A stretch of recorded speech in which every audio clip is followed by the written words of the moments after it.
Pause. Now we are beginning. Good morning to all of you, and welcome to this second day of our EADI conference. I'm Sonia Frias, as some of you know, and we have 5 minutes to make this presentation. Let me start to present Professor Joana Pires, Vice President of ESEG, this school, Lisbon School of Economy and Management. And Joana will say some welcome words in the name of ESEG and in the name of the University of Lisbon. Good morning and welcome. Please, Joana. Thank you. So I won't take much of your time. I would just like to welcome you all. It's really a pleasure to have you here. So I'll just say a few words or make a very short introduction to our school. We are part of the University of Lisbon, which is the largest university in Portugal, and which is also very well positioned in international rankings. We are an economics and management school. As a management or business school, we have all the international accreditations. We have recently been included in the top 50 list of the Financial Times business schools in executive education worldwide. And we have, I was just telling Andy that we've just recently celebrated our 112th anniversary, so we have a really, really long history. And throughout this history, we have always embraced diversity and pluralism. We've always tried to foster an environment where we may have interdisciplinary collaboration, and we've always tried to explore synergies across knowledge areas. And one of these areas is exactly development studies. So we currently have 2 programs in this broad area. One of them is a master's program. It's called Development and International Cooperation. We also have a PhD in development studies, and we host this CEsA, this research center for development. So I hope that the school serves as a platform for your fruitful discussions and your knowledge sharing. So I hope you have a good time here. Thank you.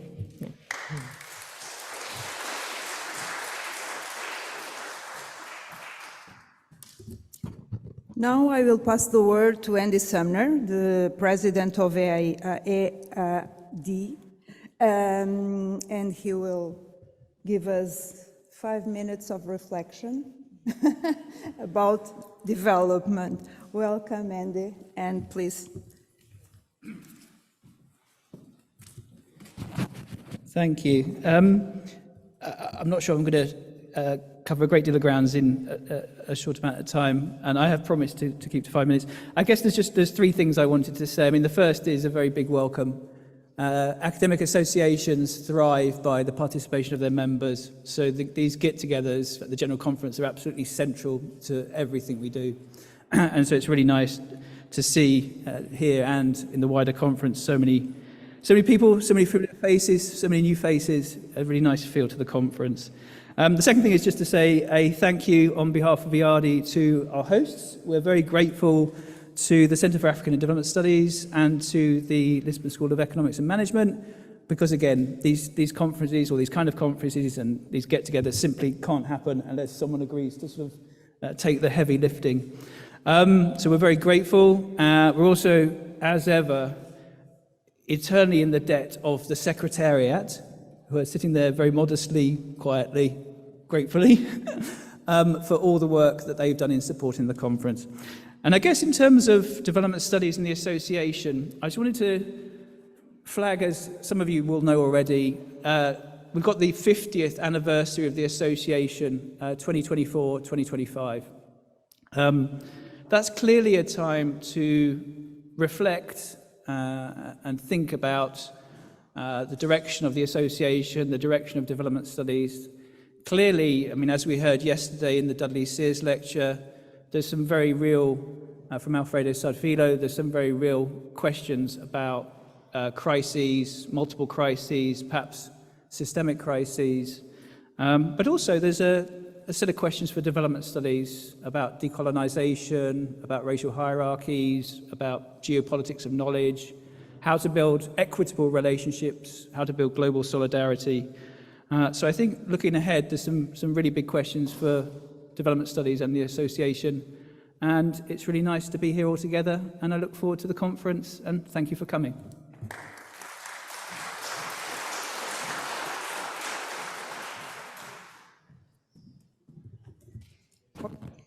And now a few words in the name of CEsA. We at CEsA are really happy to host this conference. We thank you all for being here and we wish you 4 days of productive work. I also want to thank EAD for all the collaboration and cooperation. And I also need to thank the staff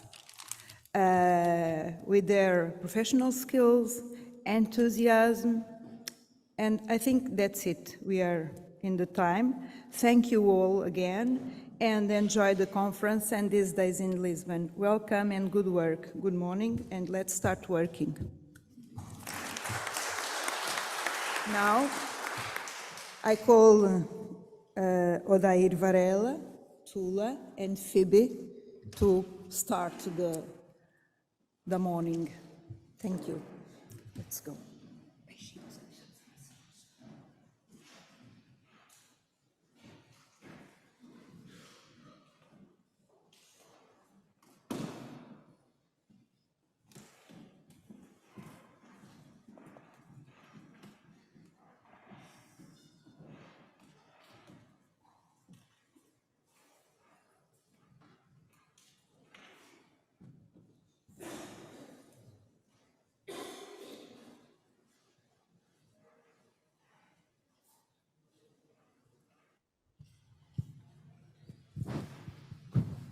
Good morning, everyone.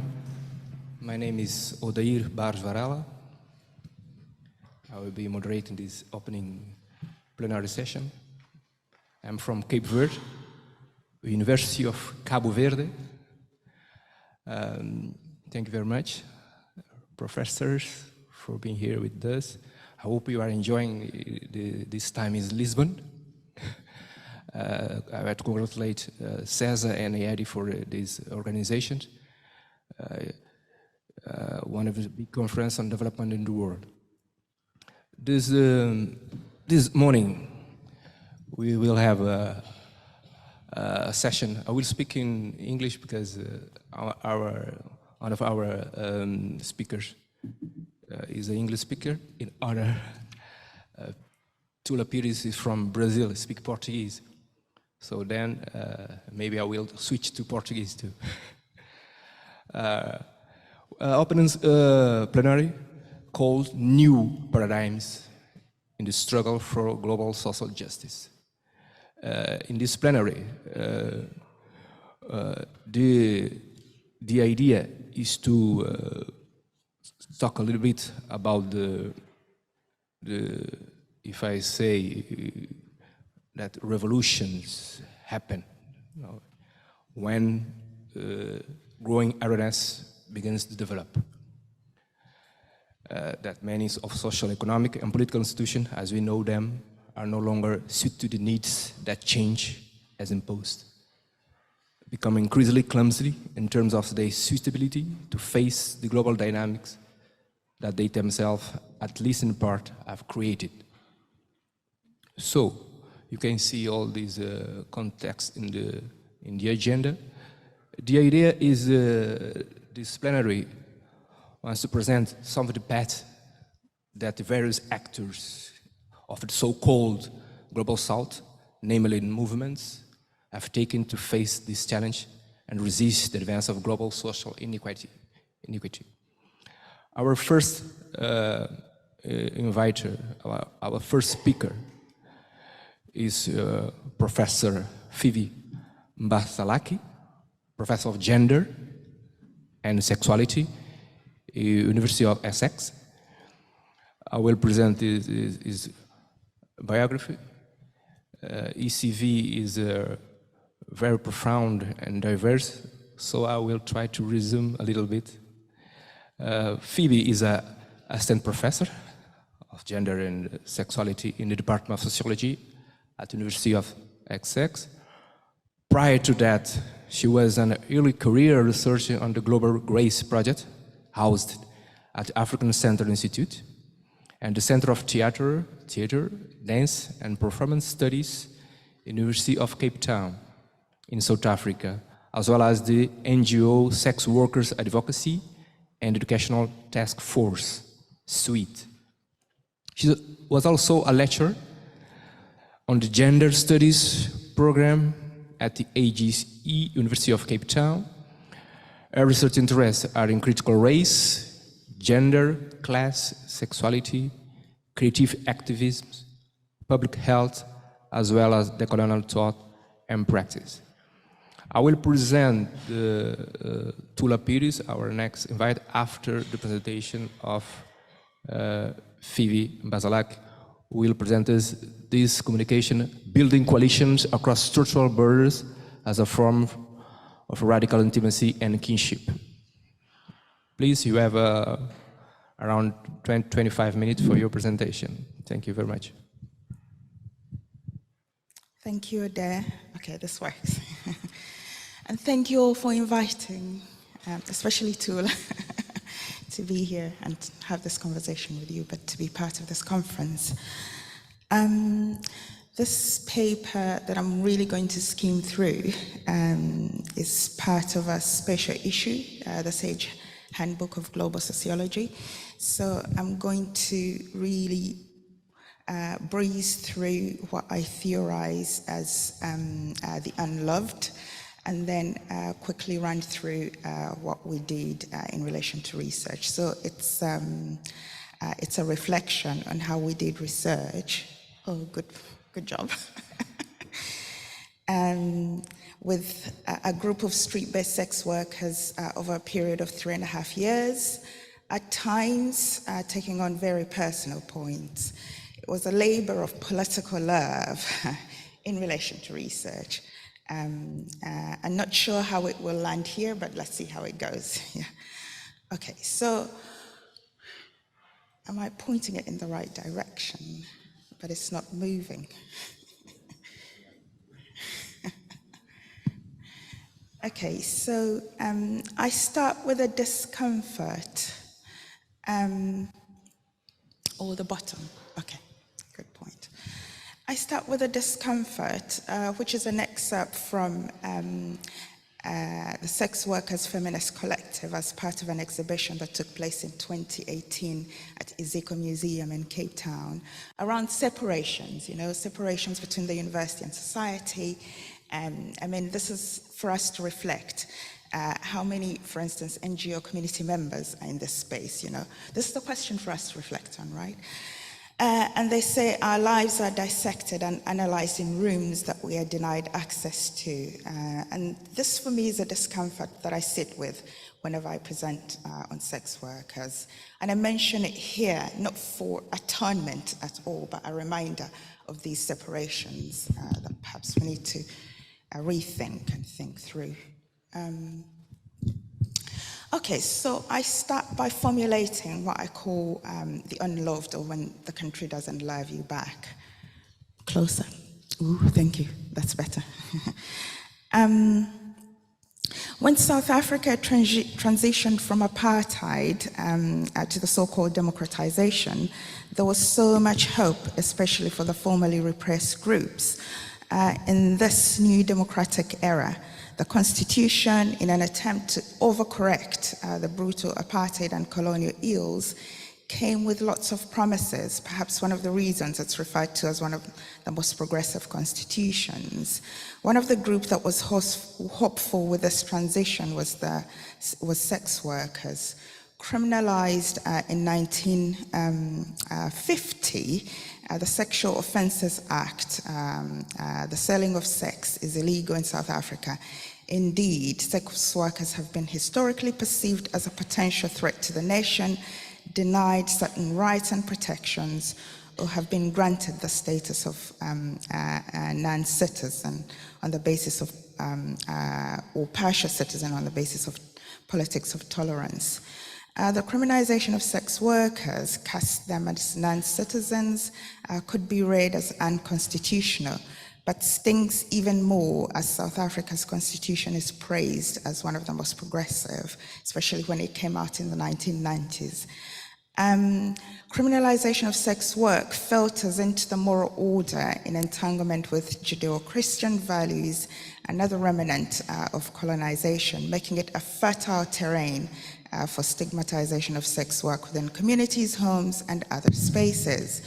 The NGO we partnered with, the Sex Workers Education and Advocacy Task Force, does really militant work around visibility and decriminalization of sex work. And they use various strategies, one of them being creative activism. For instance, I put this up because it points to the structure element and not the actual act. So nationalism in South Africa takes on a masculinized form in its entanglement with whiteness and capitalism. Within this framework, its boundaries and ideas of citizenship as a set of civil and political and social rights are based on normative assumptions of gender and sexuality that are of male privilege and hegemonic heterosexuality, alienating many who fall outside of these boundaries. McClintock invokes the notion of the nation as a family, where the nations are symbolically figured as domestic genealogies. Speaking to the borders of the nation, she further adds that the family trope is important in two ways. Firstly, it offers the natural figure for sanctioning social hierarchy within a putative organic unity of interests. And secondly, it is a natural trope for figuring historical time. These historical sanctions and hierarchies then cement privilege, that's whiteness, heteropatriarchy, and capitalism, as at the center of nationalism, freedom, and democracy. Marcus posits how trust and freedom are knotted together, and the latter being one of the central values of modernity. She argues that trust allows us to assume with some confidence that another person or a group will act in a way benefited to me or us, or at least in a way not detrimental for us. In this sense, trust can be defined as a device of coping with freedom of others. So within trust and the nationhood, this means being part of a family, a citizen, one who's framed within the boundaries of privilege and has access to rights and resources. That is the heart of trust and freedom, which suggests the notion of love, or being loved, in essence, belonging within the given nation, where mistrust brews from alienation from rights, freedom, and belonging. For street-based sex workers, whose freedoms are limited through several registers, such as criminalization of sex work and grammars of differentiation that constantly place them on the margins, mistrust abounds. The criminalization of sex work alienates them from citizenship, from the family or nationhood. Here, I would like to conjure the notion of the unloved as a non-citizen, one who falls outside of this protection, as well as those who are positioned on the margins through intersectional grammars of race, class, gender, sexuality, ability, and the lot. Therefore, sex workers in South Africa are unloved and don't belong and experience multiple exclusions from the nation or nation state. This non-belonging raises up for me a framing that struck me when I first heard my former supervisor, Gloria Vecker's keynote in the Netherlands at the National Institute of Advanced Studies. Vecker's keynote, which unpacked non-belonging, was entitled, "When a Country Does Not Love You Back." Her central argument was, we cannot get any meaningful understandings of belonging if we remain colorblind, if we do not think intersectionally and decolonially. Veka draws her keynote from LA Clippers coach Doc Rivers, who gave an impassioned speech, which some of you might be aware of, during a news conference where he decries institutional racism through the relationship of the police and black people in the US. With tears in his eyes, he laments, "It's amazing why we keep loving this country and this country does not love us back," Rivers said. "It's really sad." Here the phrase is evoked in connection with non-belonging in entanglement with racism.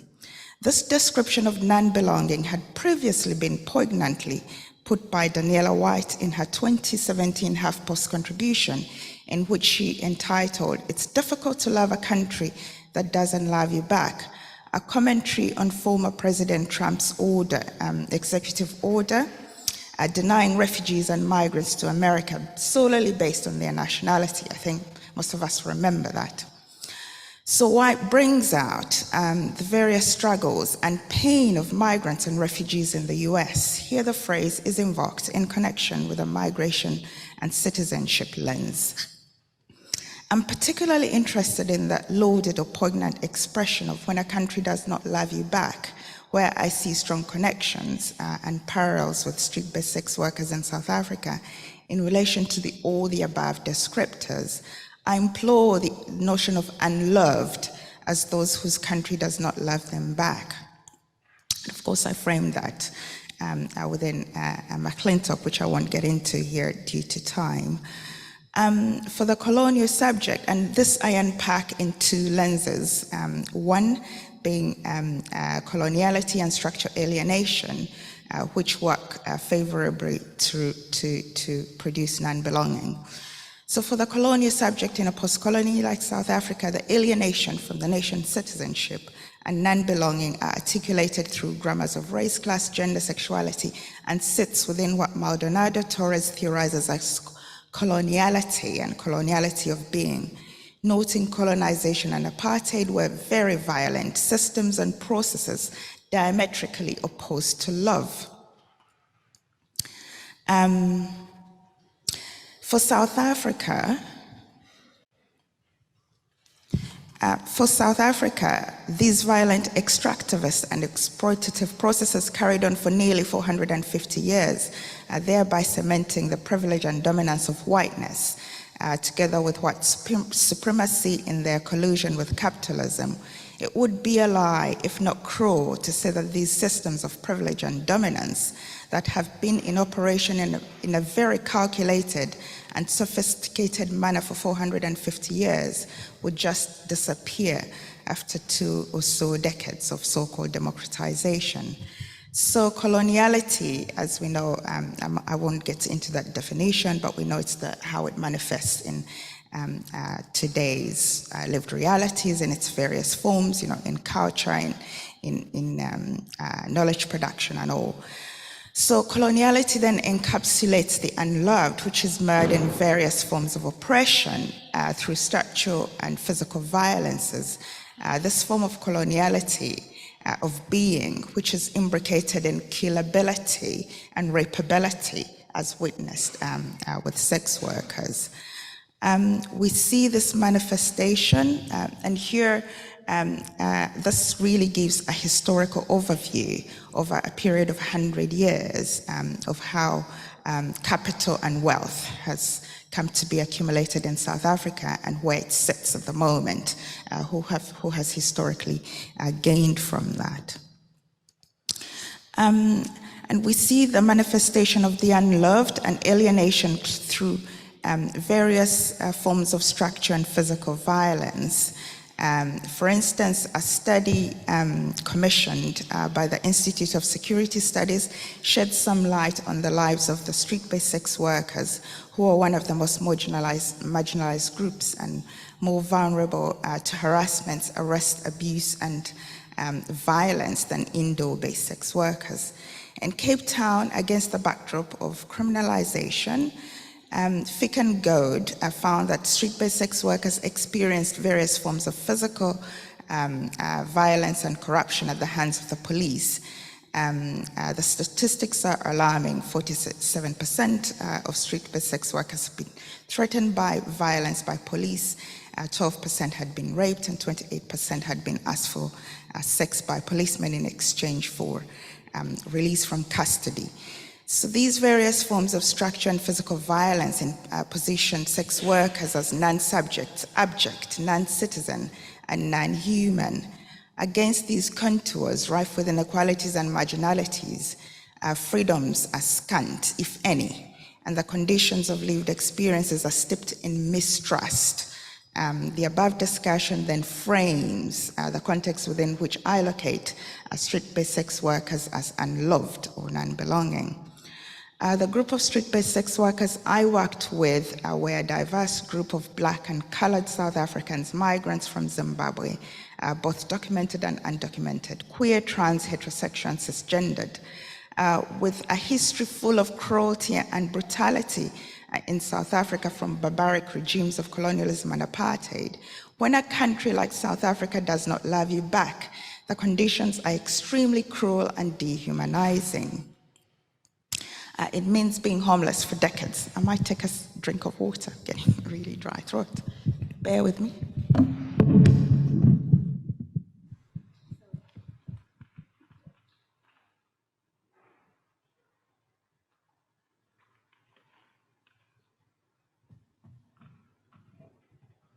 Okay, here we go again.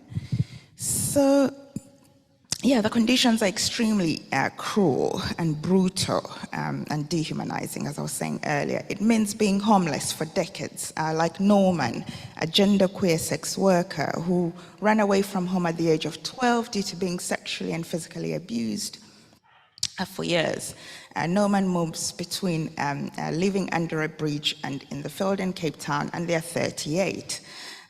Or Anita, a trans sex worker who also left home in the early teens due to the violent rejection of her gender expression. She has been living on the streets for over 15 years and is in her early 30s. Or Zoe, who unfortunately passed away at the beginning of last year. So the proximity to death for being a sex worker is really, really close, or, they're really close to, extreme violence and death. She was a queer migrant sex worker, single mother of 4, who was undocumented for over a decade when she moved to South Africa. These are just a few examples of the street-based sex workers we worked with. What I'm trying to frame here is the dehumanization of sex workers we worked with. What I'm trying to frame here is the dehumanization of sex workers. So that is really the crux of the unloved. So we were a group of Afro-queer feminist theatre makers and scholars who were aware of what it means to be unloved in South Africa, even in the so-called progressive spaces of research, which oftentimes co-opt power in implicit or explicit ways, or remain complicit, or are positionally blind. And therefore, we wanted to work with transformative processes that disrupt hegemonies and foster meaningful collaborations, which I refer to as collaboration as praxis. And therefore, we wanted to work with transformative processes that aim to disrupt hegemonies. So drawing on Nega, who refers to praxis as the focus that focuses explicitly and deliberately on conceptualizing and implementing collaborative efforts that insist on crossing multiple borders.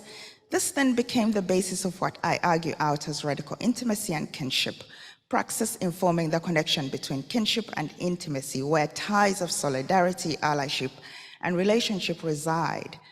As a mutual commitment to transformative shifts and shifts that cross structural borders that aim to violate and marginalize. Materially, this collaboration and research was between a group of street-based sex workers, the African Gender Institute, and the Center for Theatre, Dance and Performance Studies at the University of Cape Town, and the NGO, the Sex Workers Education and Advocacy Task Force. We worked with theatre and performance as the main mode of investigation because it offered multiple possibilities for crossing structural borders in order to bring about meaningful strategies and epistemologies, at times in embodied ways. So, which meant we had to think intersectionally and decolonially. For us, for those who fall outside of privilege, of whiteness, heteropatriarchy, and capitalism, the historically unloved, belonging becomes central in its modes, in all its modes of engagement. Here I look at belonging in both affective dimensions and, of human relationship on a micro level, as well as through sociopolitical on a macro level, such as the nation state. In order to work towards belonging, it meant working towards building trust lacerated at a micro level through criminalization of sex work, and at a micro level through stigmatization of sex work. Practically, this meant different positionalities and power structures at play that revealed themselves through complicated and sometimes very difficult moments within the research process. Being a mixed group of Afrofeminist queer theatre makers, we were well aware of these different positionalities, and therefore an intersectional and decolonial approach was the only productive and responsible way to attempt to respond to unequal power structures imbued in the various institutions. According to Bambara, whose quote is up there, she notes how decoloniality has become misused and abused, and I won't get into that. But we were well aware of the conditions of the street-based sex workers we're working with, and so we deployed methodologies and epistemologies that seek to humanize those who are constantly dehumanized, which is why a decolonial feminist approach that engages in critical reflexivity in collaboration with performance and research was chosen as a suitable interdisciplinary frame. So such an approach meant commitment to working at doing or undoing some of the past tapestry of power structures that hold the center to alienate and marginalize. This works towards undoing, to expose and rebuilding. The emphasis here is on undoing or laboring. It meant working through meaningful collaborations with sex workers involving negotiations in order to seek inclusion in predominantly spaces steeped in masculine capital, exposing slippages. Noting research processes are not historically non-violent. There've been many have written about that. So spaces such as the University of Cape Town are historically privileged and steeped in capital, and therefore the usability of theatre processes and decolonial feminist methodologies meant negotiation of belonging had to be worked at or labored at through recognition of sex workers, through building trust and decentering power structures. This is what I call undertaking culture labor. So my use of the term culture labor here is informed by the work of Maxwell and Miller, who see it more as more than a mere repository of texture, signs of everyday practices, because it provides the legitimizing ground on which particular groups, such as ethnic minorities, gay, lesbian, sex workers, or disabled people, to mention but a few, articulate deficits, claim resources, and seek inclusion in national narratives. And therefore, undertaking culture labor at interpersonal and group level, we were able to build trust and create spaces of belonging for the unloved, thereby centering the vocabulary of kinship, perhaps, an articulation of Ubuntu, which I really won't get into. But one of our undertakings of what I call undertaking or undoing or of culture labor as researchers was setting up a sex worker steering committee, which was a governance body or structure made up of sex workers hinged on activism and solidarity approach of nothing about us without us. And this helped us with the day-to-day running of the project. Another issue, and this I'm just really going to talk through as we're running out of time. Another approach was around remuneration. You know how research projects are well funded. You know, there was a huge budget for travel. I went to Brazil a couple of times. That's how I connected with Thula, and we became friends. And yet, sex workers who were meant to be the main beneficiaries got really like £1 or £2. You know, we had, you know, 50, 100,000 pounds for teaching buyout as opposed to £2. So we really had to renegotiate some of that remuneration and push against structures to offer a fee that's dignified. Psychosocial support was a blind spot that we didn't consider in the project right from the word start, and we had to bring that in. And of course, the theatre processes we deployed, which I can speak to in the discussion, really worked and built lodged architecture, structurally lodged architecture to produce new epistemologies in relation to well-being. And of course, there were certain boundaries we had to deploy in relation, for instance, to drug use, which is synonymous with sex work. And I can speak a little bit more to that. But I want to show you, because you might be thinking, what the hell is she going on about? How do you do research? How do you do theatre as research? I am a gender studies scholar, so this was my first sort of in-depth immersion of this. So it was really learnings of all sorts, and I hope this. I'm a sex worker. I live my own life. But what is the job? It's what it is to sell. It's what it is to sell. It's what it is to sell. My ass. But now I think it's in my ass. I love it. I respect it.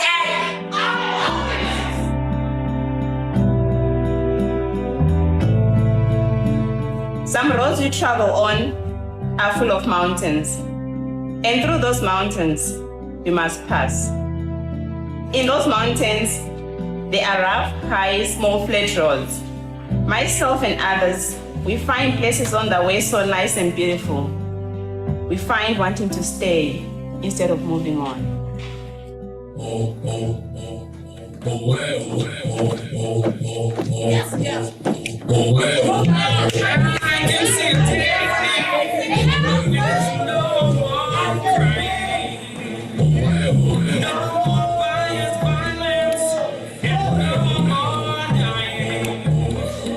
My name is Zoe Black. I'm a migrant sex worker from Zimbabwe. I'm part of the Sex Worker Steering Committee and part of the theatre group as a performer. I think theatre helps us to try and end and fight the criminal law that is in South Africa as we are fighting for decriminalization. You have the right to make a phone call. You have the right to go to the kids' cell. You have the right to my meal. Did they ask you if you take your medication? Yes or no? Did they your rights? Do you know your charges? They cannot hold you for more than 48 hours. And if you are a transgender woman, you have a right to a single cell. Today I realize that I've got rights.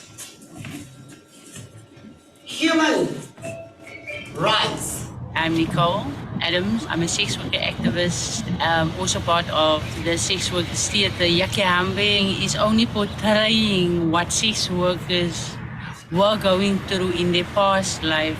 And why would we choose sex working? Because it gave back our independence after all that pain you saw us doing on the street.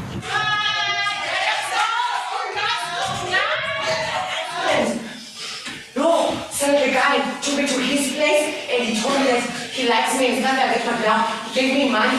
What do we call that? What? We call that sex working. Oh, really? Yeah. So I'll never stop doing that because I enjoyed it. I'm gonna do it again.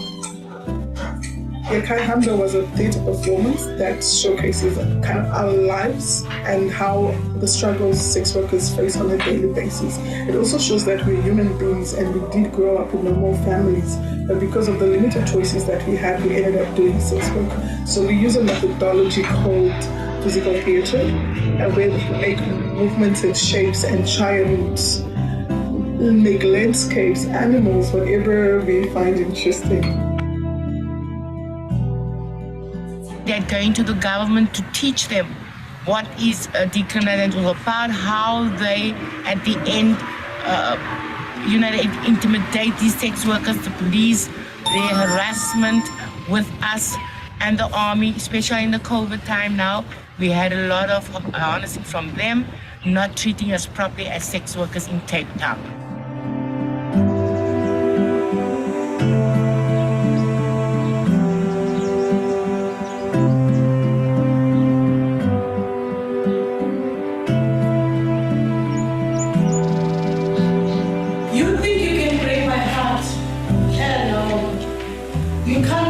heart.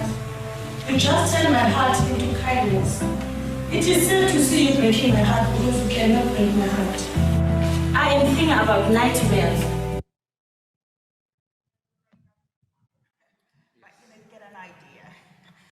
You get an idea of the kind of work we did. So the vocabularies were around restoring, which, there's agency. So the performances were based on the sex workers' lived experiences. It wasn't Hamlet or Oliver Twist or anything like that. And so it was through telling their own stories, the way they wanted it to be told, that had an element of well-being or healing. And of course, there was a doubled as creative activism. And one of the approaches was around holding space, and of course, nourishment through food. I theorize around that as processes that lead towards radical intimacy. And I just wanted to say this is for one of our kin who went to be with the ancestors. Thank you.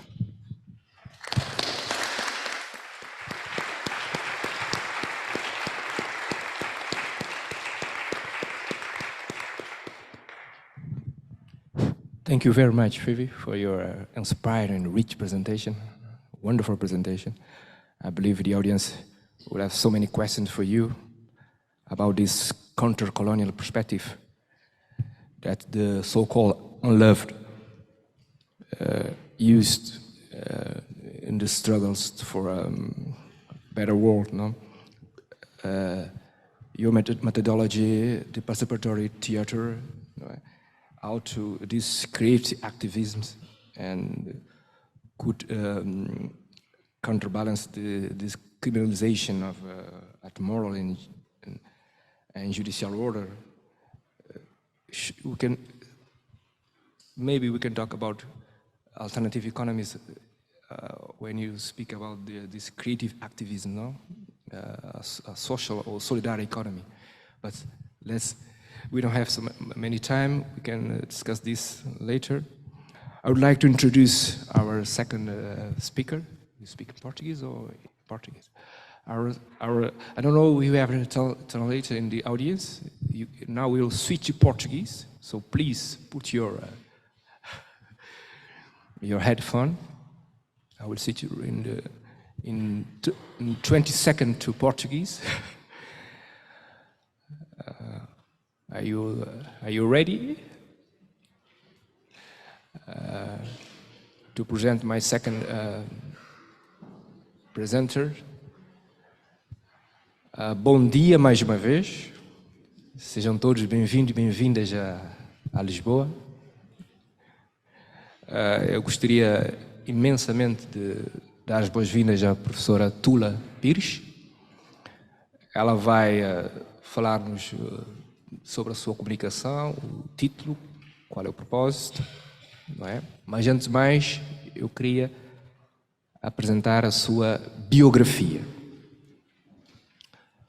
Thula Pires é professora de Direito Constitucional da Pontifícia Universidade Católica do Rio de Janeiro, PUC-Rio de Janeiro, onde coordena o programa de pós-graduação em Direito e o núcleo interdisciplinar de reflexão e memória afrodescendente.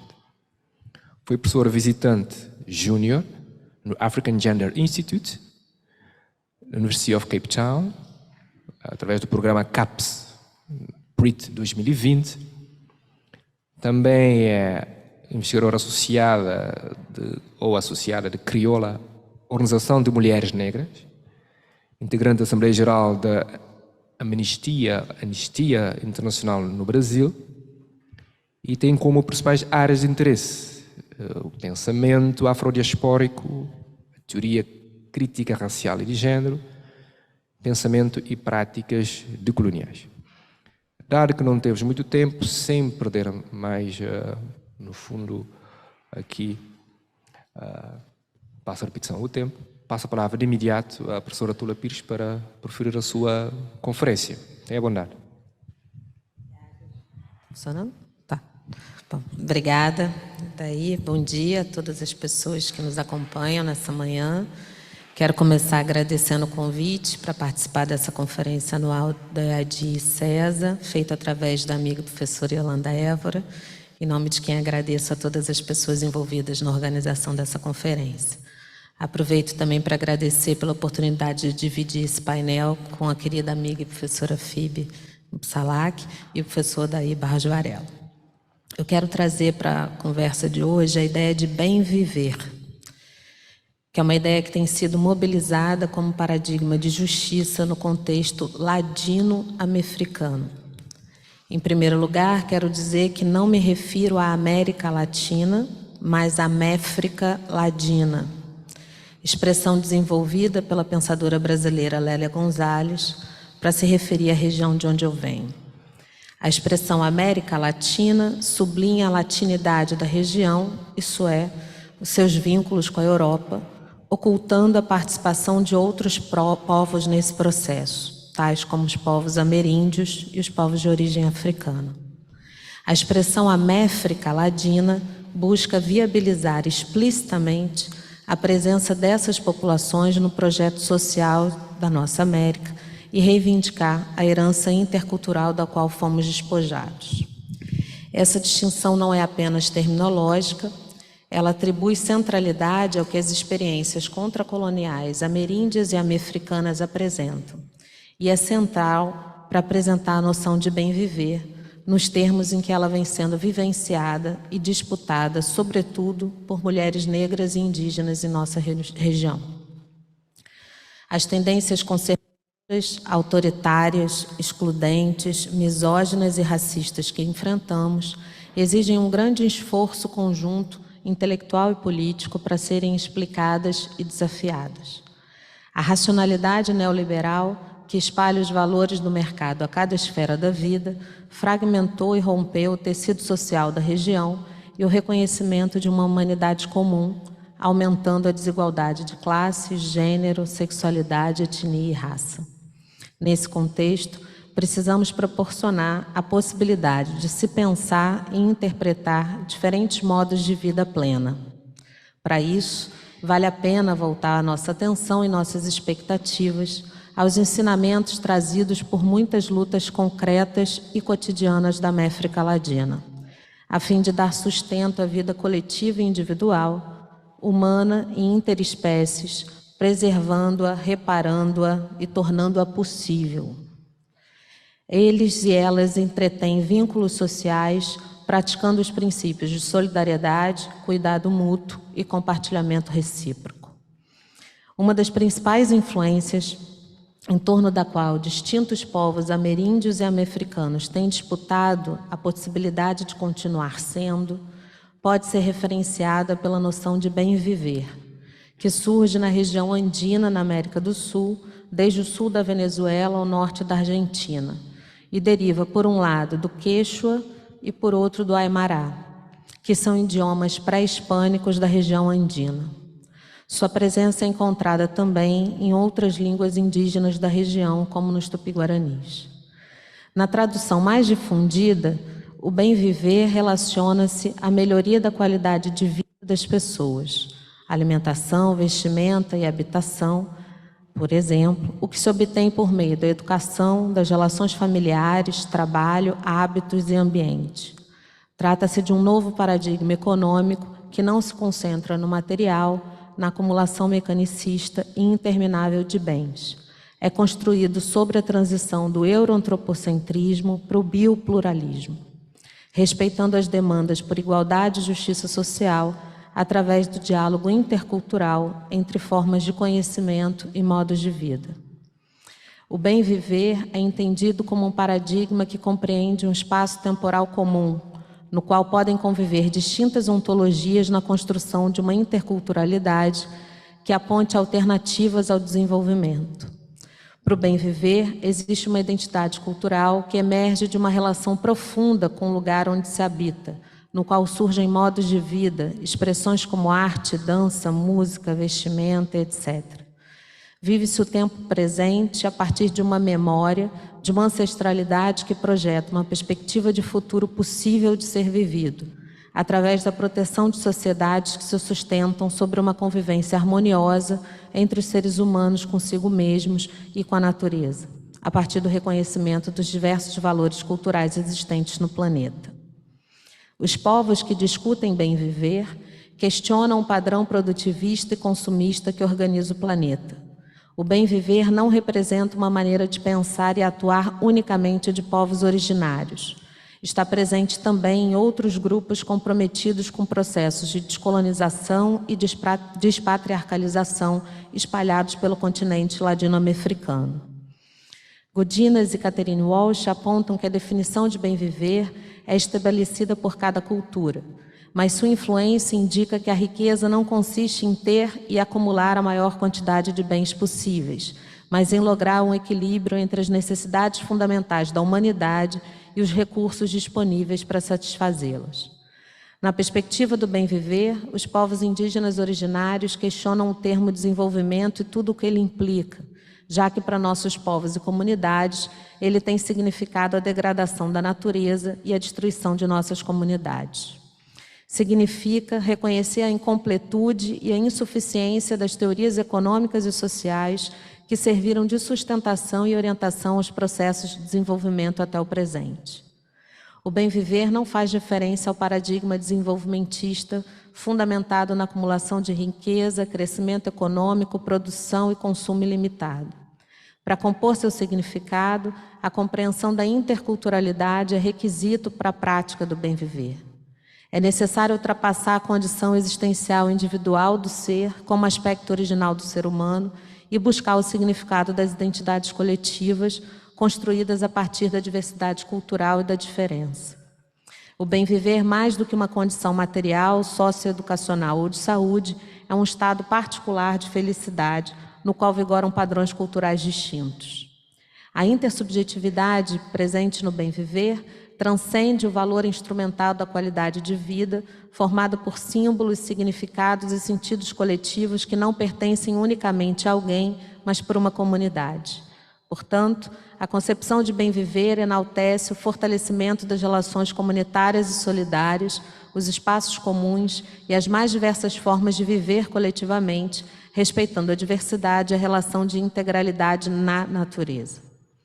Reconhece a diversidade de povos e suas estruturas e rompe com os velhos estados-nação dos setores privados capitalistas como estruturas únicas, abrindo possibilidades para deixar para trás o extrativismo desenfreado e dar maior peso aos modelos cooperativos e comunitários.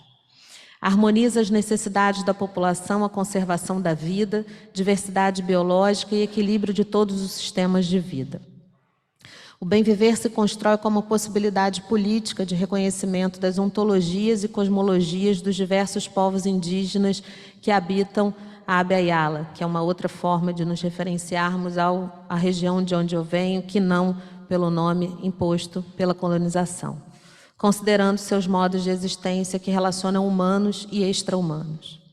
No século XXI, o termo bem viver foi proposto nas constituições plurinacionais da Bolívia e do Equador, em que houve o reconhecimento legal da composição étnica e epistemológica plural dos territórios nacionais. Essa perspectiva busca reconhecer os diversos conhecimentos, as relações socioculturais, o respeito mútuo entre humanos e extra-humanos, visando melhores condições de vida, baseadas na solidariedade e na reciprocidade. Há ainda uma compreensão da profunda integração entre todos os elementos do cosmos, que é povoado por uma multiplicidade de formas de existências interdependentes e interrelacionadas. As recentes constituições equatorianas e bolivianas, e também a última Convenção Constitucional chilena, que também incorporou essa dimensão, incorporaram os paradigmas socioeconômicos na construção de um projeto de sociedade que permitiu a sobrevivência de povos indígenas a despeito das violências herdadas na colonialidade. A sua presença nos textos constitucionais decorreu dos movimentos de mulheres contra-hegemônicos, especialmente o feminismo comunitário, que pensa o bem viver a partir de processos descolonizadores e despatriarcalizadores. O feminismo comunitário atuou na Bolívia, apresentando o bem viver como categoria que potencializou a descolonização e a despatriarcalização, não somente do Estado plurinacional, mas também das comunidades e organizações indígenas a partir das relações instituídas.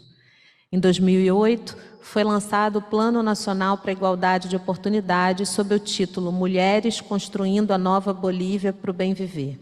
como consequência de um dos objetivos do Plano Nacional de Desenvolvimento e seu eixo Bolívia Digna, que trazia a redução das feridas sociais, econômicas, políticas e culturais entre homens e mulheres como um dos objetivos centrais.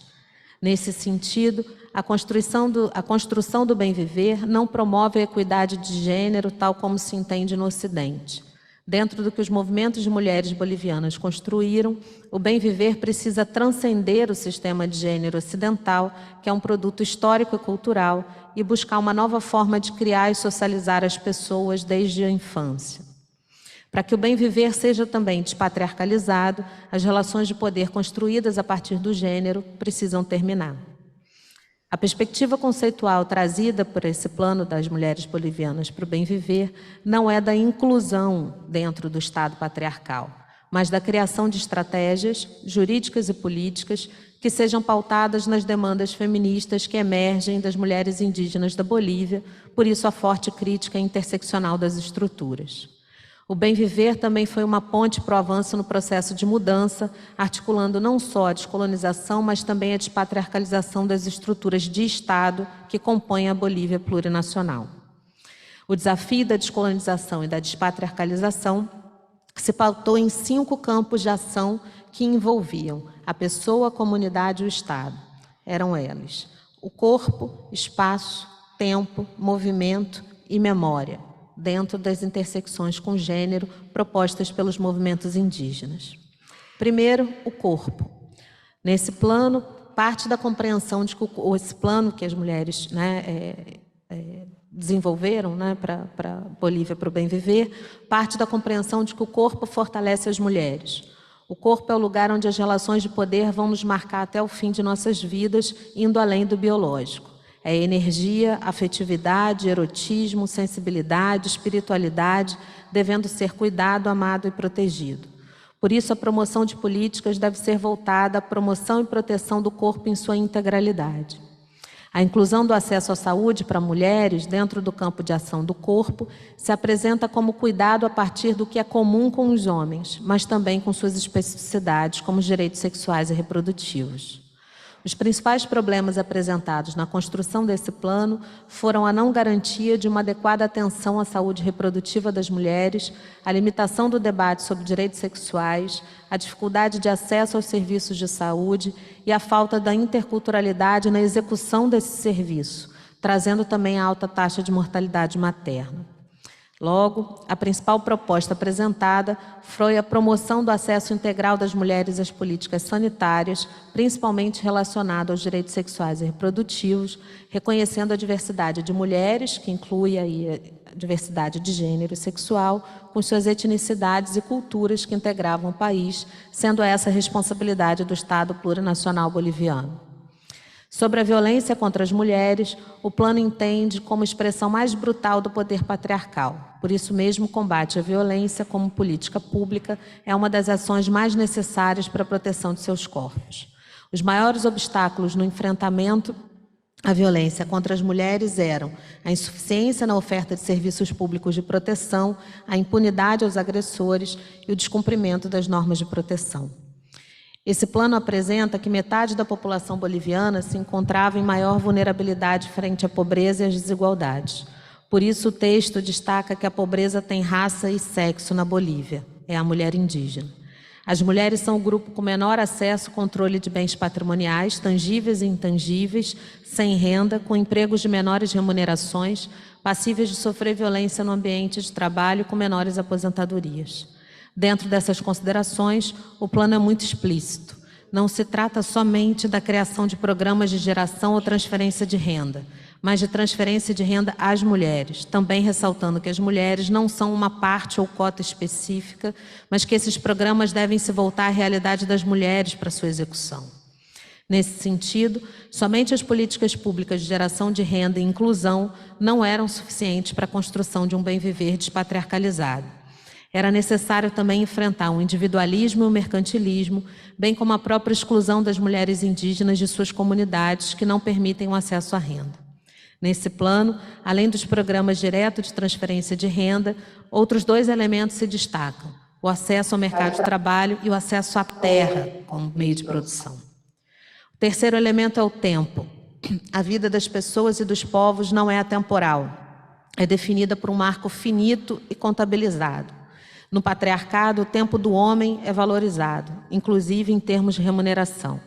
Esse plano propõe o resgate da beleza do tempo cotidiano, da rotina, do movimento espiral, que é fundamental para a sobrevivência da vida.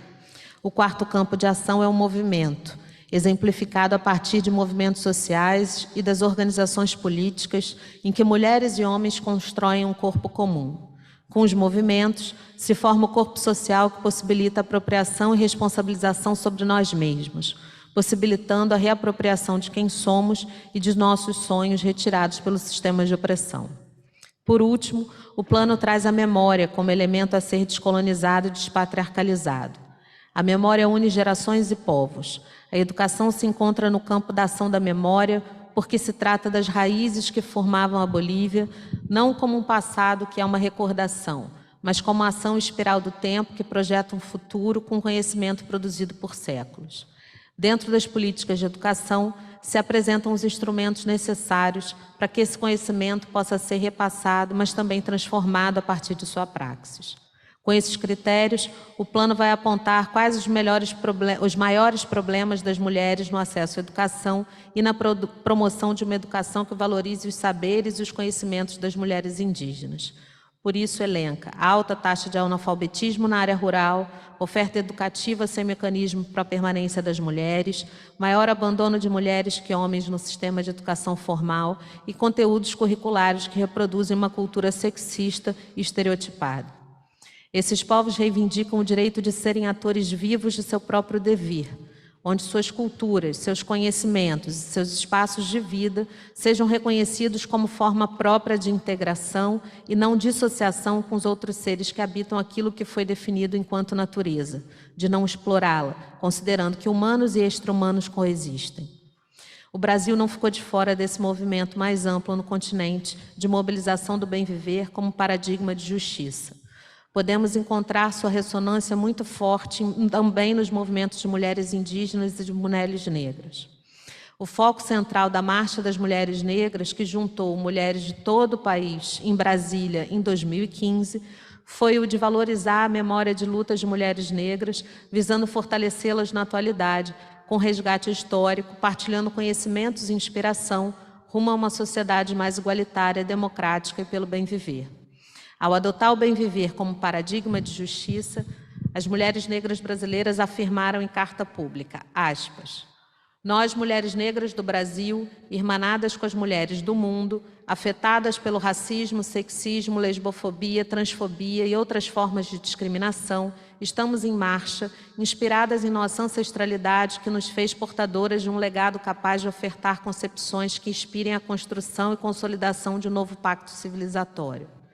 Buscamos fundamentos em paradigmas que se orientam por outra gramática política, responsável por uma reordenação socio-racial equilibrada, capaz de acolher saberes, práticas e experiências até então ignoradas pelas dominantes configurações do político. Não temos dúvida de que a adoção desse paradigma instaura uma só vez a reconstrução de utopias onde as diferenças são compreendidas como um valor humano. A nossa trajetória nos autoriza a propor outros modos de vida regidos por um pacto civilizatório onde a pluralidade do humano, o ecossistema dos saberes e fazeres dialoguem com as várias dimensões da nossa existência. Do bem-viver emerge um novo código sociopolítico em que a justiça, a equidade, a solidariedade, o bem-estar são valores inegociáveis, consolidados pelas múltiplas vozes que coabitam o planeta e que devem decidir conjuntamente os destinos da sociedade. Buscamos fundamentos nas concepções milenares de bem-viver que fundam e constituem as formas do social e do político a partir de princípios plurais que englobam novas concepções de gestão do coletivo e do individual, da natureza política, seja ela relacionada à política ambiental ou vista de forma mais ampla, e da cultura, enfim, das formas que dão sentido e valor à nossa existência, calcada em uma visão utópica de viver e construir o mundo de todos e todas, para todos e para todas. Nossa concepção de bem viver é incompatível com o capitalismo racista patriarcal excludente que nos engessa em espaços sociais de exploração, subalternidade, marginalidade e que associa a qualidade de vida a consumo. Exige, pois, transformações radicais no modelo de sociedade que temos em sua estrutura e valores. É, portanto, inconciliável com propostas desenvolvimentistas, violentas, exploradoras, privatizadoras e monopolizadoras de saberes e recursos. Ao refletirmos sobre o modelo de desenvolvimento que queremos, refutamos o desenvolvimentismo que aprofunda desigualdades, promovendo consumo e endividamento, ao mesmo tempo em que elimina direitos e nega acesso à cidadania. Não compactuamos com modelos de desenvolvimento e conceitos que deixem para trás 49 milhões de brasileiras. Na condição de protagonistas da proposição de outra forma de ver e intervir no mundo, sintetizada nos fundamentos do bem viver, oferecemos ao Estado brasileiro nossas experiências historicamente acumuladas como forma de construirmos coletivamente uma outra dinâmica política. Pelo que se viu, essa outra dinâmica é impossível sem a superação do racismo, do sexismo e de todas as formas de discriminação responsáveis por subtrair a humanidade de mulheres e homens negros. Postulamos que a construção desse processo deve ser iniciada aqui e agora. Fecho aspas. A partir dessa enunciação, a dimensão do bem viver foi desdobrada em uma série de caminhos que a gente pode voltar, né, para comentar mais como as mulheres brasileiras, negras brasileiras, pensaram em dissecar todo esse enunciado do que seria o bem viver no debate. Além das mulheres negras, as mulheres indígenas no Brasil também vêm se articulando através da noção de bem viver. As mulheres caicangue, por exemplo, realizam inúmeras resistências que se relacionam com a noção de bem viver. Destaco aqui apenas, para ilustrar, a proposta de criação de uma associação de artesãs no ano de 2020. Uma de nossas interlocutoras caicangues, Osana Salles, reuniu em sua casa várias mulheres que expressaram a preocupação coletiva com o fortalecimento e manutenção do artesanato caigangue. Elas relataram preocupações com o desmatamento que coloca em risco as diferentes formas de vida humanas e extra-humanas das próprias pessoas e dos taquarais. Elas também mencionaram o temor do desaparecimento de plantas medicinais e, por conseguinte, de suas práticas de saúde e de cura. Elas entendem que essa vontade de criar uma associação de mulheres artesãs, colocando-as como protetoras da floresta, dos taquarais e da cultura, opunha-se à associação já existente de produtores indígenas que organizava e apoiava a produção com agricultura mecanizada em áreas coletivas e individuais e que realizava a manutenção do maquinário e da infraestrutura da associação. Com a Associação de Artesãs Caigangue, essas mulheres não visavam dividir a organização interna já existente, mas problematizar quais políticas públicas são fomentadas, afirmando que não há um reconhecimento das especificidades dos modos de existência dos caigangue e nem todas as vozes são ouvidas. As mulheres caigangue, assim como muitos homens, assumem seu protagonismo na relação com a mata, na confecção e venda do artesanato, no ensino dessas práticas para as crianças da comunidade. Para elas, ficar com seu povo é parte do que constitui seu bem-viver, em contraponto à lógica do trabalho assalariado, central ao capitalismo moderno. O bem-viver assume, em diferentes contextos indígenas, nomeações e definições específicas que assinalam a necessidade de reconhecer outros modos de existência que não estão pautadas na concepção de desenvolvimento euro-norte-centrada. Nele se expressa a interdependência entre a terra, a filosofia e a criatividade de cada coletivo indígena. A terra não se valoriza pelo seu potencial econômico, mas porque ela é a base dos conhecimentos e a fonte de distintas filosofias. Os Estados-nação na América Latina seguiram a lógica eurocentrada do progresso, sem considerar os modos de existência dos diversos povos que habitam o continente, gerando lacunas econômicas, políticas, sociais e perpetuando assimetrias. As concepções de bem-viver criticam esse desenvolvimento capitalista da modernidade colonial, com a pluralidade de suas construções, respeitando as especificidades de cada grupo não hegemônico que contribuiu para pensar alternativas fora dos moldes do capitalismo neoliberal, que mata a maior parte da gente que está no mundo e inviabiliza a continuidade de todas as demais. Então, é um pouco para trazer para essa conversa, né, e para essa conferência a noção de bem-viver, que eu queria começar, né, o nosso debate, e fico à disposição aí para a gente desdobrar e pensar, principalmente a partir da realidade do bem viver, tal como desenvolvida no Brasil, como é que a gente pode encontrar algumas alternativas. Obrigada.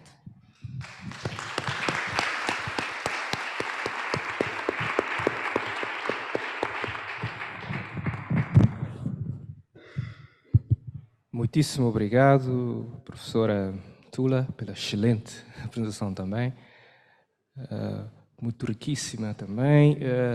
Creio que temos muita matéria para debate. Não temos muito tempo, cerca de 15 minutos, não é? Ou mais. Mas aquilo que trouxe, after we'll switch to English again,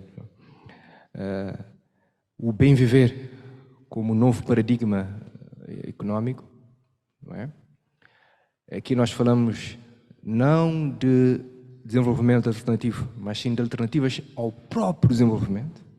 É aqui que está em discussão e acaba por estar mesmo em xeque o próprio tema aqui da nossa conferência, não é? E está ligado com a conferência da professora Phoebe também, sobre como é que as economias comunitárias, como é que a criatividade, ativismo criativo pode contribuir, no fundo, através dessa radical intimacy and kinship que ela fala, para conjuntamente olhar para novos paradigmas, no fundo, económicos, aquilo que eu tenho chamado de diversidades de formas económicas para além de que o Estado-nação tem defendido.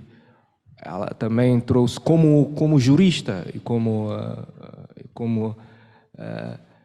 quem trabalha o direito constitucional, mostrou que o Sul Global tem dado lições nessa área, mostrando que não existe somente uma estatalidade, a estatalidade ocidental do Estado-nação, mas sim temos de olhar para uma pluralidade de estatalidades, e deu o caso concreto da Bolívia e do Equador, que colocaram na Constituição a ideia de um Estado plurinacional com várias nações, né? Seguindo esse paradigma do bem viver, não é? E em termos de ciência moderna, deixarmos de olhar para a ciência moderna como sendo uma ciência androcêntrica, mas citando agora a Vanessa Shiva, mais ginocêntrica, não é? Centrar no contributo das mulheres. Então, uma apresentação riquíssima da Thula Pires. Fiquei aqui, pessoalmente, deliciado. Então, switch now to English. We don't have so much time, around 15 to 20 minutes. I would like to take your questions about the two excellent speakers we have here. First of all, Phoebe, with these notions. We will take around this first round of 4 questions. The mic in the end of the room.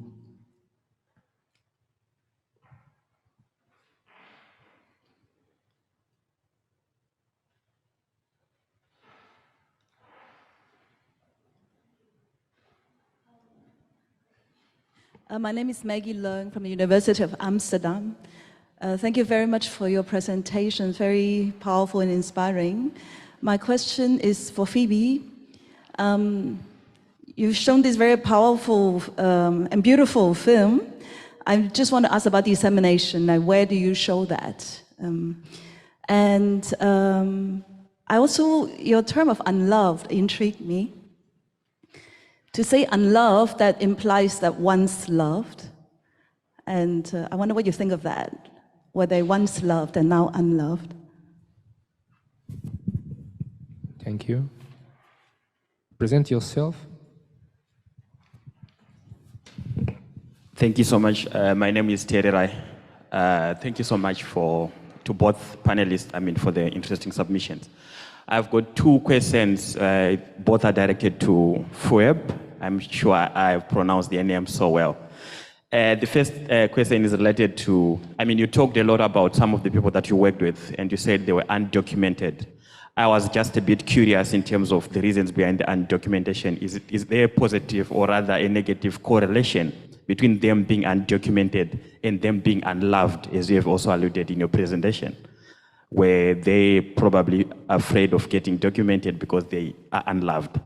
Then I also wanted to ask something related to the first question around the dissemination. From your own assessment, the work that you have done, does it also have a positive impact in the community? Because I also believe that it takes a society to build new narratives and norms. So with the work that you have done, do you think that there's going to be a positive change in terms of how the society around them then view the sex workers? Thank you. Thank you. If you want to put question in Portuguese, no problem. Okay. In the front, Professor Yolanda Évora.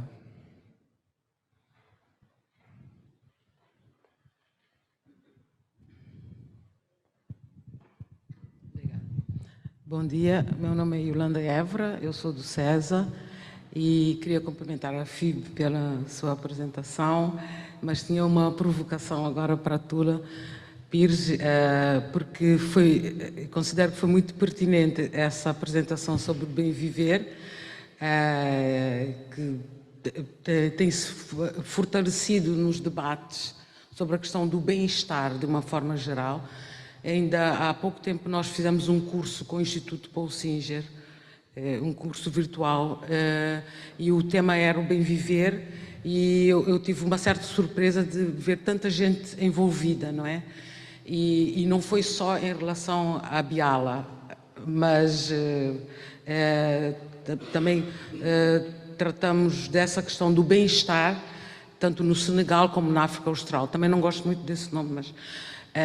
então, a minha questão, Thula, é o seguinte: constatando tantas coincidências entre modos e buscas de bem-estar em diferentes contextos, por acaso são todos do sul global, não é?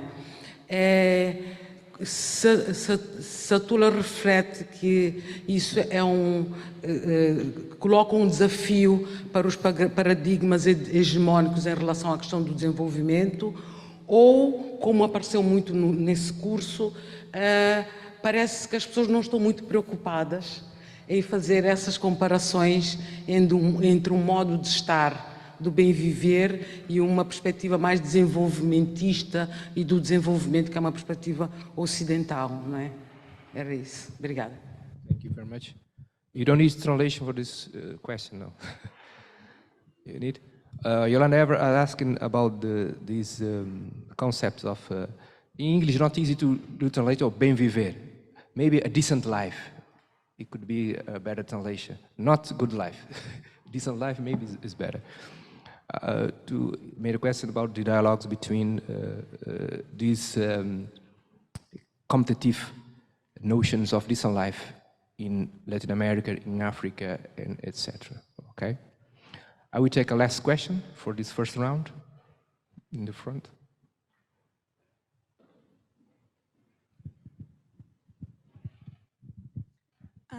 Thank you. My name is Kamila Krakowska-Rodriguez. I'm from the Leiden University Center for the Arts in Society and also a collaborative member of the CESA. So Phoebe's presentation landed very well at home. I would like to thank both presenters for interesting presentations, but I want to ask specifically Phoebe.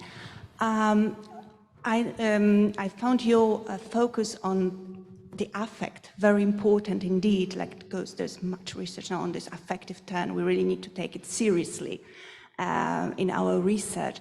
But I was wondering whether you came across work of Amina Mama, that when she works on, theorizes that the criminalization and discrimination and gender-based violence of sexual workers can be a sign of scapegoating of the failure of the state, And she links it back to the colonial times because she observes how, for example, police raids on prostitutes were then in that time related precisely to different economic and political turmoils, and whether this you could reflect on that or is something that you consider as well.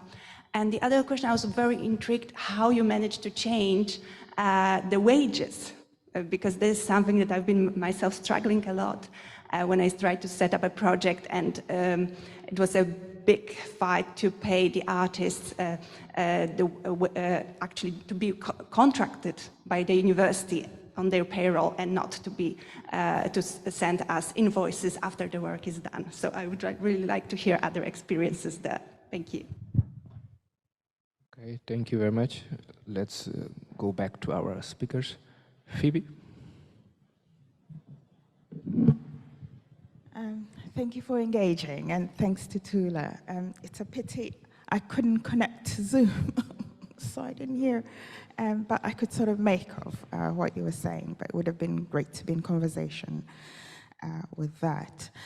So quickly, where do we show the film? So we have a permanent exhibition, which is on our website, the Global Grace website, and I really didn't get into a project, but it was a massive UK RI funded project, and we have an online exhibition that lives on our website where these films can be found, but also in such spaces and in a classroom. It's a great teaching tool in classrooms. So the notion of unloved, were they once loved? Perhaps, because I locate the notion of unloved within systemic issues as well. So perhaps prior to brutal and these systems in intersections of gender, sexuality, race, class, and the like, and perhaps prior to the brutal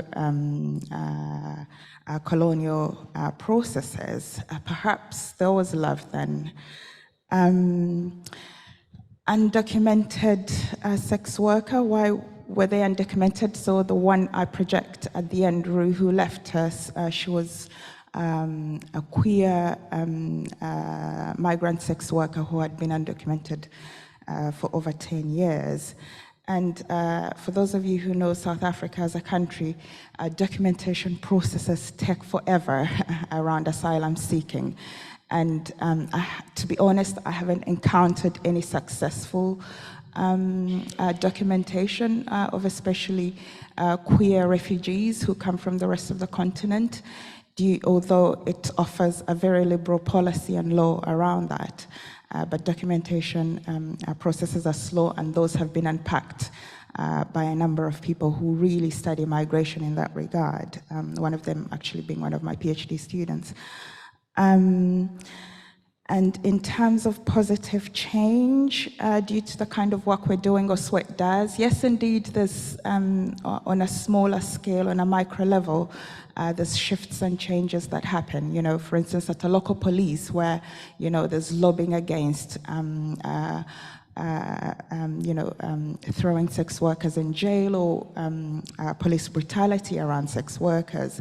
In relation to health, if we're to frame sex workers within the public health system, they are referred to as a key population, especially in relation to HIV in a context like South Africa, where the prevalence is high.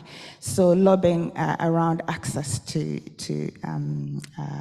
various health services. So small shifts and changes.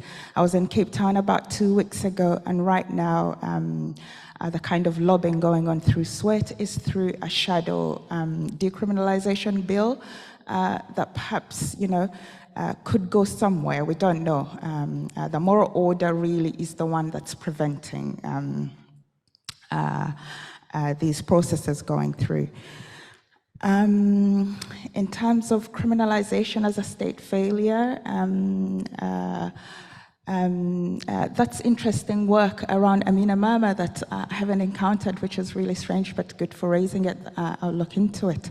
But indeed, if we're to take the state of the exception, the anthropological framing by Roy, yes, the criminalization of state work is really around that.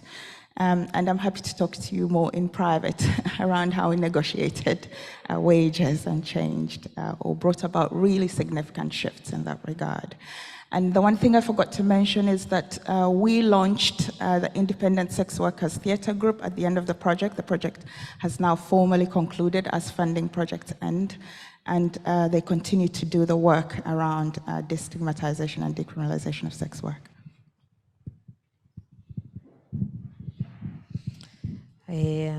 Então, Yolanda, a gente vê muito difundida, né, os discursos sobre a crise em que a gente está, né, seja ela do ponto de vista climático, a própria dimensão da economia, né, do autoritarismo, do ponto de vista político, da crise da democracia, enfim. Então, a gente vê muita gente se mobilizando em torno da crise, né, uma série de alternativas sendo propostas, né, alternativas essas como o bem viver, que são propostas porque tem permitido, né, que boa parte da gente do que está no mundo sobreviva a despeito de tudo isso que nos trouxe até aqui, até esse momento, né, mas tem muito pouca disposição efetiva para abrir mão dos privilégios, né, e da possibilidade de determinar os rumos do mundo, né? Então, as pessoas não querem abrir mão, as elites políticas e econômicas locais e globais não querem abrir mão, né, do monopólio sobre a definição, né, de como não só a gente deve repensar modelos econômicos, políticos, né, mas como, principalmente, transformar a maneira pela qual a gente se relaciona tanto entre nós quanto em relação de integralidade com a natureza, de não relação com a natureza, né? Então, o que a gente tem é muito discurso sobre questões comuns, sobre diagnósticos, né? E nenhum engajamento efetivo em relação às alternativas que estão sendo colocadas à mesa, né? Parece tudo muito utópico, né? Como se a discussão sobre justiça no mundo e na modernidade não tivesse sido até então, né? Mas, até então, quem definia o que era justiça, né, as pessoas que tinham um monopólio de nomeação do que é ou não justiça no mundo, por mais utópico que fosse a proposta, eram pessoas reconhecidas como capacitadas a dizer o que é a justiça, né? E ninguém teve problema em lidar, né, com essas concepções como utópicas. Elas, muito pelo contrário, elas determinaram boa parte dos nossos estudos, né, nas últimas décadas. Se a gente pegar de 70 para cá, a concepção rawlsiana de justiça é tão utópica quanto qualquer outra que tenha sido inventada, e ninguém teve problema de transformar toda a sua agenda de pesquisa e de engajar com ela para tentar pensar em caminhos, né? Mas quando as propostas de justiça, os paradigmas de justiça são colocados à mesa por grupos não reconhecidos como capazes, como humanos, né, como capazes de determinar rumos para o mundo, aí vira sempre uma utopia e tal. E de verdade, para mim não há nada mais real, concreto, tangível do que a noção de bem viver. Se não fosse o bem viver, nós não estaríamos vivas, né? Não só porque todo empreendimento colonial foi para que não estivéssemos, mas porque a reatualização do racismo, do sexismo em contextos como, né, aqui na Europa, como na América Latina, né, e no contexto africano como um todo, é um contexto de eliminação de pessoas, de eliminação de boa parte das pessoas que estão no mundo, né? A gente continua em guerra, né, gente? Está nem mais na moda, mas estamos em guerra, né? Mas as pessoas preferem achar que isso tudo é muito utópico, que isso tudo é muito diferente, como se a gente, né, não tivesse treinamento para lidar com utopia, não tivesse treinamento para lidar com modelos que não necessariamente a gente percebe a sua aplicabilidade concreta em todos os lugares do mesmo jeito, com a mesma intensidade, mas que somos capazes de, né, testar, realizar, produzir alternativas, engajar com ele para a produção de uma outra forma que não seja o bem viver propriamente, nem o desenvolvimentismo, mas que no engajamento com elas possa se chegar, enfim. Então, acho que tem muita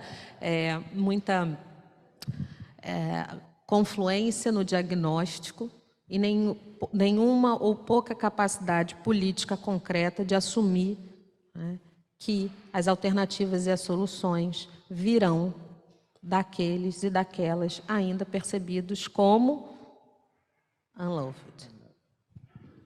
Muito bem, muito obrigado. Susana, quanto tempo temos? Já não temos? Não há tempo para uma segunda ronda de perguntas, não? I can take one last question in the audience. Who have? Ok, Patrícia Godinho.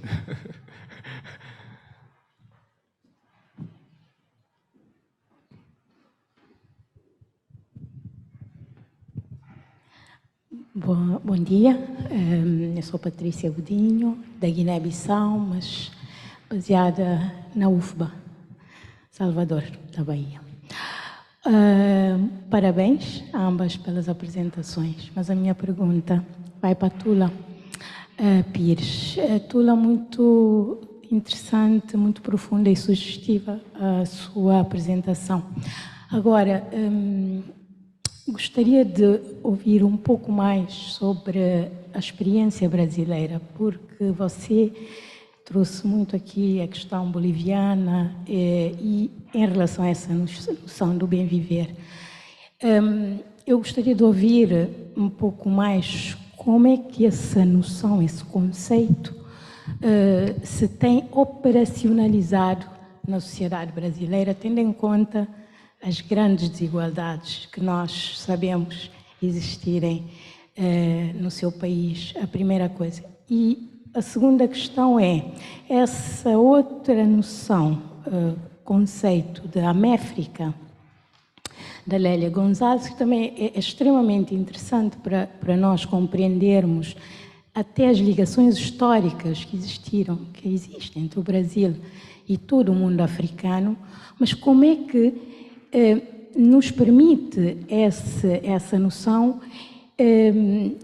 pensar novos paradigmas dentro das ciências sociais, porque me parece que são conceitos que se limitam a certos ambientes e não sei até que ponto há uma inflexão neste momento no Brasil em termos de uma reflexão teórica, seja para pensar a questão das relações raciais, mas seja também para pensar o próprio desenvolvimento. Obrigada. Okay. Eu suspeito e vão continuar essa conversa depois. Thula, seja breve. Por favor. A gente vai ter que esticar essa conversa, porque não vai dar tempo de responder tudo. Mas, em relação ao bem viver, no contexto brasileiro, acho que foi muito fácil, principalmente para o movimento de mulheres negras, passar a encampar o bem viver como agenda política, porque a gente, de alguma forma, já vivenciava algo muito parecido com o bem viver, através da noção de quilombismo.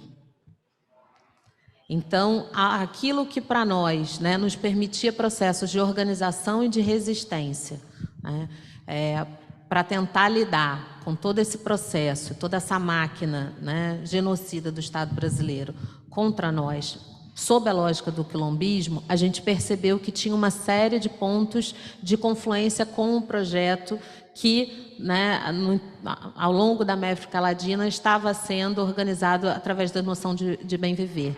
Então, do ponto de vista de como concretamente a gente faz, a gente encontra isso em vários lugares. Um deles, por exemplo, se a gente vai nas comunidades tradicionais de terreiro.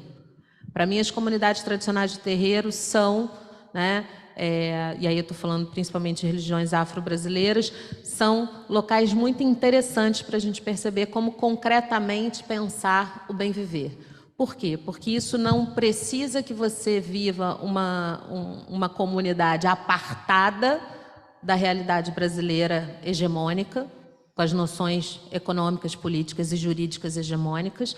Você tem uma comunidade que está em relação com essas concepções hegemônicas, mas que ali realiza uma forma, né, de experiência, de filosofia, de economia, de sociedade, de cultura, que é distinta dessa que, né, produz a morte, por excelência. Ali é espaço de produção de vida, de realização de bem viver. né? Então, eu gosto eu gosto de pensar o bem viver a partir das comunidades tradicionais de terreiro, porque a gente não está falando de povos originários e não estamos falando de contextos essencialmente rurais ou urbanos. A gente está falando em contextos que estão presentes tanto, né, na área rural, estão presentes tanto na área urbana.